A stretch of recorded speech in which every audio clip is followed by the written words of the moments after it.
കൊട്ടിയൂർ വൈശാഖ മഹോത്സവത്തിന്റെ ഭാഗമായ മകം കലംവരവ് തിങ്കളാഴ്ച നടക്കും. തിങ്കളാഴ്ച ഉച്ചശീവേലിക്ക് മുമ്പ് വരെ മാത്രമേ സ്ത്രീകൾക്ക് പ്രവേശനമുണ്ടാവൂ. തിങ്കളാഴ്ച ഉച്ചശീവേലിക്ക് ശേഷം അലങ്കാരവാദ്യങ്ങളും ആനകളും സന്നിധാനത്തു നിന്നും മടങ്ങും.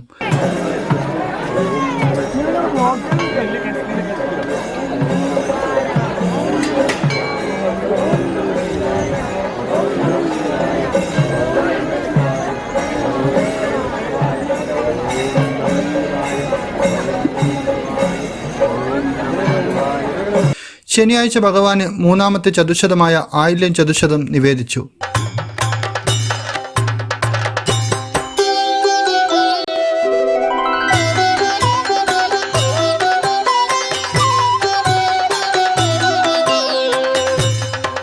ഉത്സവം അവസാന ഘട്ടത്തോടടുക്കുമ്പോൾ അക്കരെ കൊട്ടിയൂരിൽ വൻ ഭക്തജന തിരക്കാണ് അനുഭവപ്പെടുന്നത്.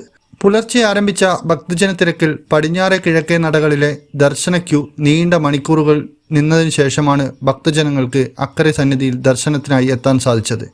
ഹലോ ഹലോ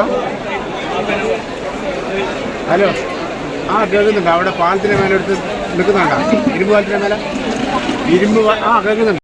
മകം കലംവരവ് തിങ്കളാഴ്ച നടക്കും. മുഴക്കുന്ന് നല്ലൂരിൽ നിന്നും കൊട്ടിയൂരിലേക്ക് കുലാലസ്ഥാനികർ എത്തിക്കുന്ന കലമെഴുന്നള്ളത്ത് തിങ്കളാഴ്ച സന്ധ്യയ്ക്ക് കൊട്ടിയൂരിലെത്തും. പിന്നെ നിഗൂഢ പൂജകളാണ് നടക്കുക. ജൂൺ 4 തൃക്കളച്ചാട്ടോടെ ഉത്സവത്തിന് സമാപനമാകും. ഇന്നറിയാൻ ന്യൂസ് കേരള, കണ്ണൂർ.